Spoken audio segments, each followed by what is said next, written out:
শিক্ষকদের প্রাণনাশের হুমকির ঘটনায় গ্রেপ্তারের দাবিতে বুধবার সকাল 11টায় সোনামুড়ায় এসএফআই এর প্রতিবাদী মিছিল। পুলিশের নিষ্ক্রিয়তা ও শাসক দলের ভূমিকার বিরুদ্ধে তীব্র ক্ষোভ। যে রাজ্যে শিক্ষামন্ত্রী নিজেই স্বরাষ্ট্রমন্ত্রীর দায়িত্বে রয়েছেন, সেই রাজ্যে একজন স্কুল শিক্ষককে ডন মস্তানের কায়দায় প্রাণনাশের হুমকি দেওয়ার 24 ঘন্টা পরেও নেই কোনো গ্রেপ্তার। এতেই স্পষ্ট হয়ে উঠেছে তথাকথিত সুশাসনের নগ্ন বাস্তবতা। গোটা শিক্ষক সমাজের জন্য এটি চরম লজ্জাজনক অধ্যায়। প্রকাশ্যে প্রাণনাশের হুমকি দেওয়া সত্ত্বেও বিজেপির অভিযুক্ত পঞ্চায়েত সদস্যের বিরুদ্ধে আজও কোনো মামলা রুজু হয়নি। নীরব দর্শকের ভূমিকায় সোনামুড়া থানা। প্রশ্ন উঠছে, আইন কি শাসক দলের নেতাদের জন্য অচল? এত বড় ঘটনার পরও কেন শিক্ষকরা মামলা করছেন না? স্থানীয় সূত্রের দাবি, বদলির ভয় দেখিয়ে শিক্ষক সমাজকে চুপ করিয়ে রাখা হয়েছে। ভয়ের পরিবেশে প্রতিবাদের ভাষা হারিয়ে ফেলেছেন শিক্ষকরা। তাহলে কি রাজ্যে শিক্ষকরা এখন নিজের প্রাণের নিরাপত্তার দাবিটুকু জানাতে পারবেন না? এই শাসক সন্ত্রাস ও পুলিশের নিষ্ক্রিয়তার প্রতিবাদে বুধবার সকাল 11টায় সোনামুড়ায় এসএফআই এর উদ্যোগে এক প্রতিবাদী মিছিল সংগঠিত হয়। মিছিলে শাসক দল, বিজেপি ও পুলিশের ভূমিকার বিরুদ্ধে তীব্র স্লোগান উত্তাল হয়ে ওঠে এলাকা। এসএফআই এর বিভাগীয় নেতা আনিসুর রহমান অভিযোগ করে বলেন,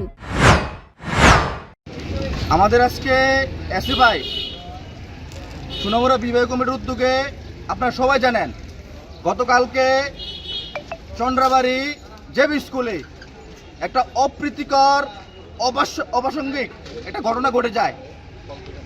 ওই স্কুলের ওইখানকার বিজেপির পঞ্চায়েত মেম্বার, আমরা যেহেতু পঞ্চায়েত মেম্বারের একটা সে পদের একটা গরিমা রয়েছে, গুরুত্ব রয়েছে, কিন্তু তা সত্ত্বেও উনি কালকে যে কাজ করেছেন আমরা বলবো এক অপদার্থ মেম্বার।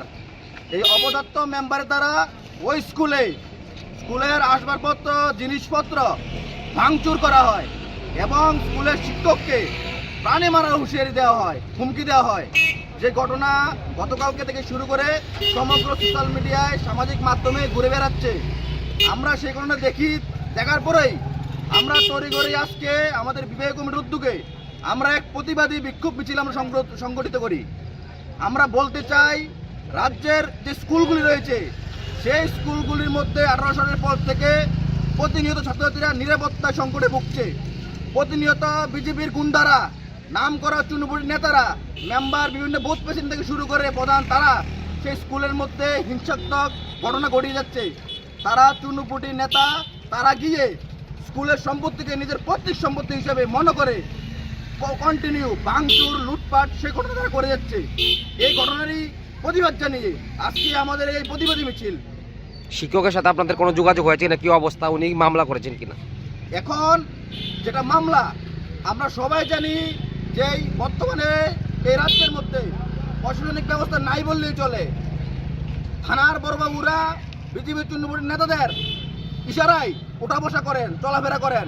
কারণ যেখানে কোনো আক্রমণ, সন্ত্রাস সংগঠিত হয় সেখানে কিন্তু পুলিশ পৌঁছে যায় নিরাপত্তা দেওয়ার জন্য, সেই জিনিসটাকে আইনের আওতায় এনে বিচারের মাধ্যমে সেই জিনিসটাকে সমাধান করার জন্য। কিন্তু গতকালকে ঘটনা ঘটার পরে সামাজিক মাধ্যমে সেটা জিনিসটা ভাইরাল, কিন্তু পুলিশ কোনো কাউকে এখনো পর্যন্ত গ্রেপ্তার করেনি।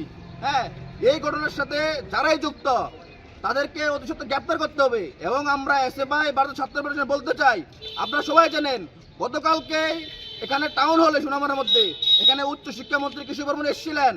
উনি এখানে ভাষণের মধ্যে বলছিলেন যে এখন ত্রিপুরা রাজ্যের মধ্যে সুশৃঙ্খল স্কুলগুলির মধ্যে, কলেজগুলির মধ্যে শান্তিপূর্ণ, ভ্রাতৃত্বপূর্ণ বিরাজমান করছে, সিস্টেম বিরাজমান করছে। কিন্তু তার কথা বলার সাথে সাথেই ওইখানে চন্দ্রাবাড়ি স্কুলের মধ্যে বিজেপি মেম্বার দ্বারা আক্রমণ সংঘটিত করা হলো।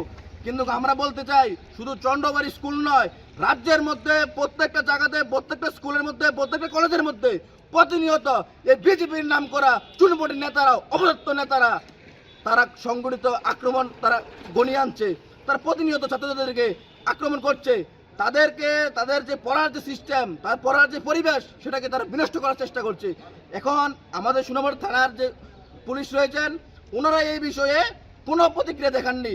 কারণ যে ঘটনাটা ঘটা হয়েছে, এই ঘটনার পরেই কিন্তু তারা চাইলে ওই মেম্বারকে তারা অ্যারেস্ট করতে পারত, কিন্তু তারা কোনো হেলদোল করেনি। কারণ আমরা প্রথমেই বলেছি, এ রাজ্যের পুলিশ এখন বিজেপির নাম করে চুনুপুটি নেতাদের কথায় উদ্বোস করেন, সে কারণেই তারা এখনো পর্যন্ত কাউকে গ্রেপ্তার করেনি। কিন্তু আমরা হুঁশিয়ার দিতে চাই, ভারতের ছাত্র ফেডারেশন সোনামুড়া বিভাগ হুঁশিয়ার দিতে চাই, এই বিভাগের মধ্যে এবং এই রাজ্যের মধ্যে কোথাও যদি ছাত্ররা আক্রান্ত হয়, কোথাও যদি ছাত্ররা এই বিজেপি তৃণমূল নেতাদের হাতে আক্রমণে সংঘটিত হয়, আমরা সেখানে সেটার প্রতিবাদ জানিয়ে আমরা সেখানে দাঁড়াবো। আমরা এটার প্রতিবাদ জানিয়ে থানা থেকে শুরু করে আমরা প্রশাসনিক লেভেল পর্যন্ত আমরা সবাইকে আহ্বান জানাবো যে আপনারা অতি সত্বর এই অপদস্থ মেম্বারকে গ্রেপ্তার করুন, তাকে আইনের আওতায় নিয়ে আসুন, হয়তোবা আগামী দিনে এমন ঘটনা এই রাজ্যের মধ্যে আরো হবে। রিপোর্ট সংবাদ প্রতীক্ষা।